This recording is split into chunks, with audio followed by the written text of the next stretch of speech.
ar vrea să vinde nadă scumpă. Dale. Ia să vedem, bă. Ia uite! Ia uite, bă. Oi, dar ce e aici, bă, frate?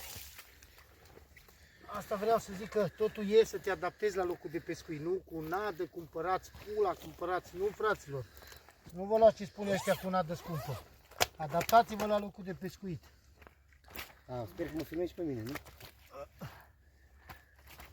Nu pot să vă arăt că numai ce l-am cântărit. 13 kg și ceva. Da, frumos. Da. Mulțumim că ai venit. Să mai vii pe la noi. Ia să vedem un pic drumul. Ia să vedem. Du-te și cheamă și pe maică ta. Hai, du-te încolo, nebunule.